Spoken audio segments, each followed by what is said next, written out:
안녕하세요 여러분. 네, 오늘 바로 말씀 가겠습니다. 오늘 말씀은요, 로마서 13장 1절부터 7절까지예요. 제가 읽어드릴게요. 여러분 따라오세요. 각 사람은 위에 있는 권세들에게 복종하라. 권세는 하나님으로부터 나지 않음이 없나니 모든 권세는 다 하나님께서 정하신 바라. 그러므로 권세를 거스르는 자는 하나님의 명을 거스름이니 거스르는 자들은 심판을 자취하리라. 다스리는 자들은 선한 일에 대하여 두려움이 되지 않고 악한 일에 대하여 되나니 내가 권세를 두려워하지 아니하려느냐. 선을 행하라. 그리하면 그에게 칭찬을 받으리라. 그는 하나님의 사역자가 되어 내게 선을 베푸는 자니라. 그러나 네가 악을 행하거든 두려워하라.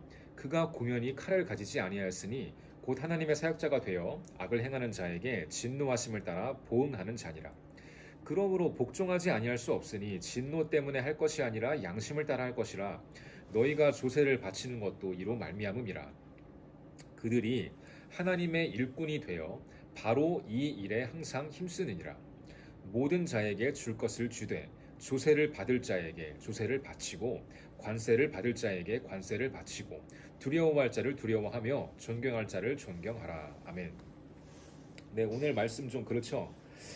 복종하라. 일단 복종, 순종 이런 거 나오면 좀 싫어요. 그죠?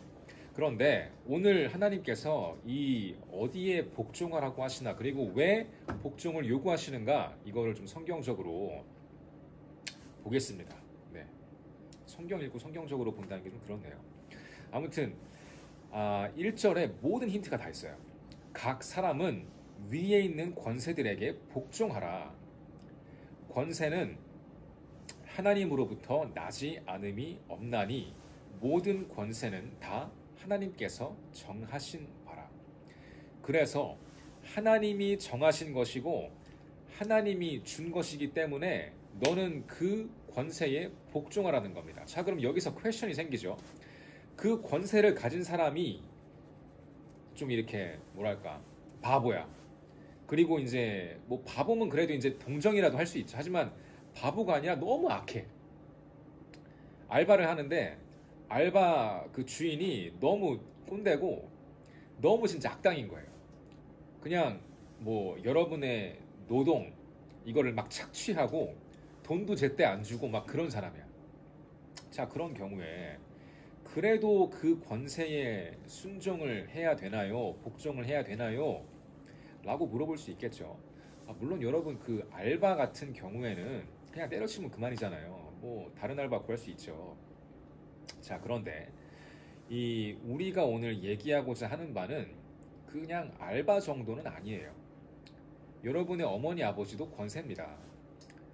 여러분이 거기 태어났어요. 여러분의 어머니 아버지를 만났어요. 그 어머니 아버지가 좋은 분일 수도 있죠. 정말 그래서 남부럽지 않은 가정에 자란 친구들 있을 것이고, 그런데 그 엄마 아빠가 가장 그 아기에게 기본적인 양육을 하고 기본적인 리더십을 가르치고 권세를 하나님의 방식대로 베풀어야 할 그 엄마 아빠가 좀 잘못된 사람인 경우도 있죠. 막 싸운다든지 아니면 뭐 이혼해가지고 편부모 가정 이런 너무 많잖아요. 그런데도 어떻게? 그거는 뭐 알바처럼 그만둘 수도 없고, 물론 심각해지면 나가가지고 집을 나갈 수 있죠. 우리 연 끊고 살아 이렇게 할 수 있고, 엄마이지만 피를 낳는 엄마임에도 불구하고 아빠임에도 불구하고 나 당신을 아빠로 인정 안 해, 나 당신을 엄마로 인정 안 해 살 수 있어요.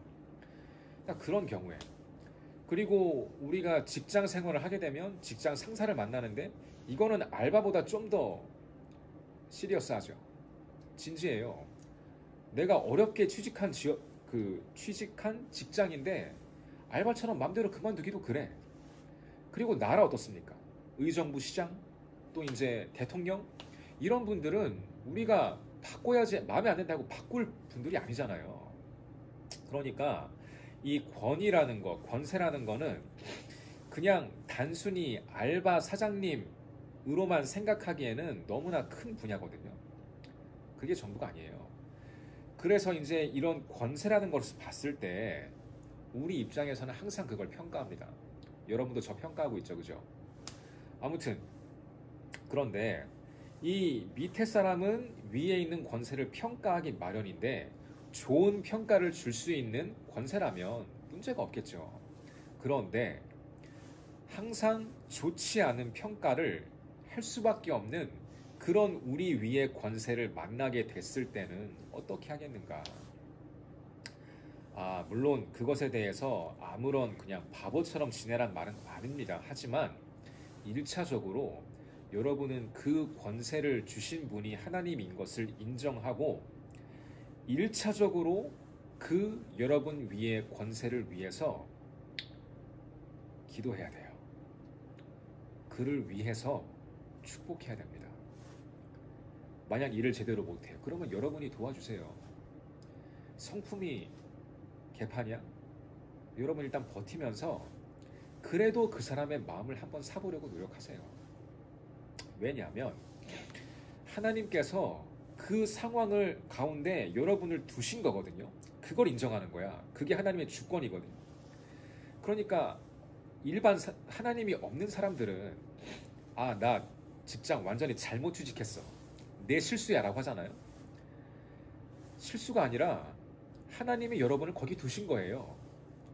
그렇다면 분명히 하나님께서 목적이 있어서 여러분을 그런 극한 상황 가운데 두셨다면 여러분의 반응은 그냥 그것이 마음에 안 든다고 때려쳐 이거보다는 여기에서 내가 어떻게 하나님을 기쁘시게 할 수 있을까?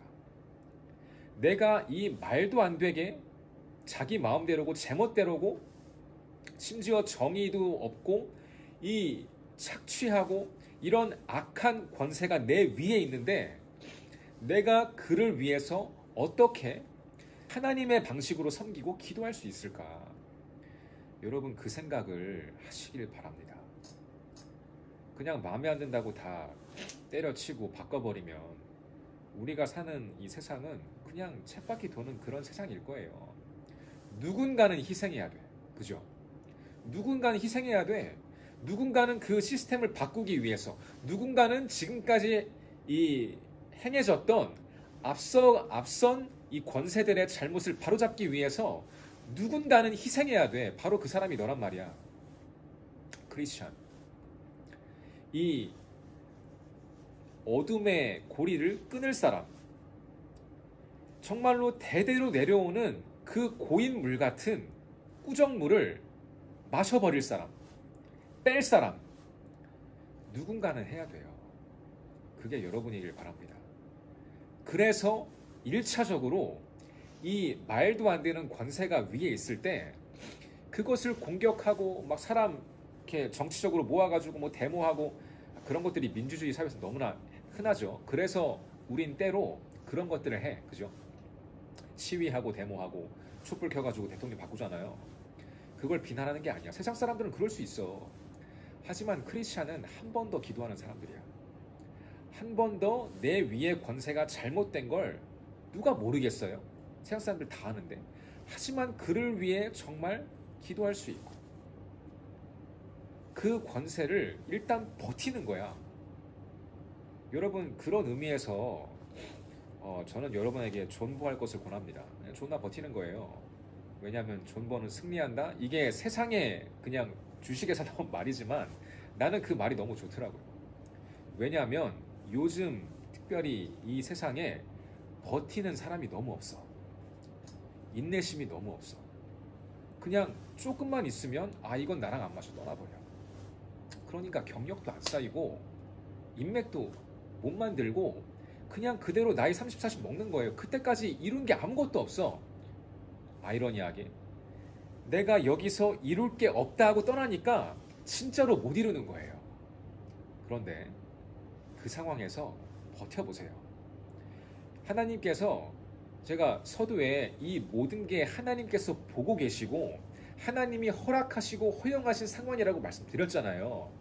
그러니까 버티는 여러분을 주님께서 보고 계시고 하나님의 때에 리더십을 바꾸실 겁니다. 여러분 영원한 나라 없어요. 영원한 권세 없어요. 대통령도 5년이면 바뀝니다. 정권도 바뀌어요. 치킨집 사장님, 여러분을 착취한 사장님 뭐 100년, 만년 사장일 것 같아요?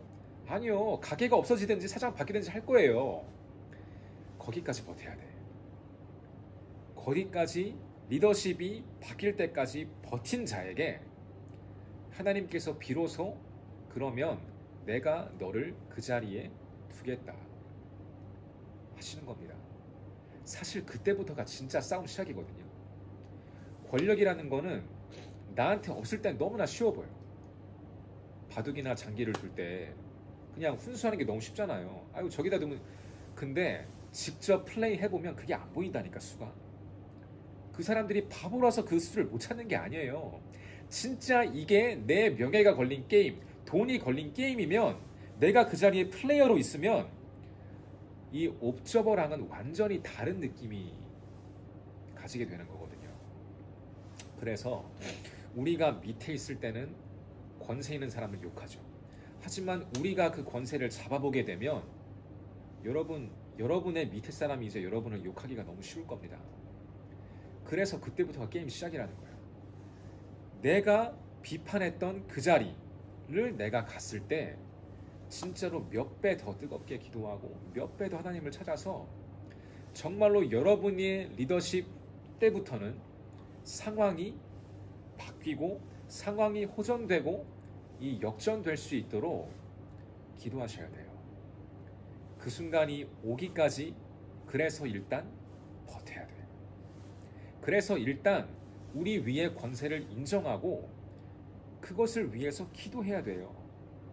여러분의 부모님 중에 정말로 여러분에게 뭐 폭언이나 폭력을 행사한 분도 계시겠죠. 참 안 좋은 케이스인데. 하지만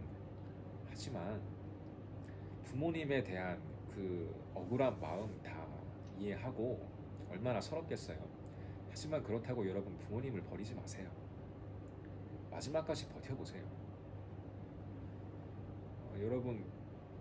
여러분도 나중에 자식 나면 똑같은 거 할 수 있어요. 그럴 확률이 굉장히 높아요. 아무튼 뭐 좀 별로인 얘기는 그만하고 오늘 주제 뭔지 알겠죠? 리더십. 내가 밑에 있을 때는 너무나 싫고 비판하기 쉬운 그 리더십. 그것을 위해서 기도하십시오. 그리고 버티고 버텨서 하나님께서 여러분을 그 리더의 자리에 두셨을 때 진정으로 선을 행하시는 저와 여러분 되시기를 주님의 이름으로 축원합니다. 같이 기도하겠습니다. 사랑의 주님, 은혜를 감사합니다. 정말로 인내심이 부족하고 이 끈기가 부족한 세대에서 하나님께서 우리 고등부 친구들과 쌤들을 통해서 일하시길 원합니다.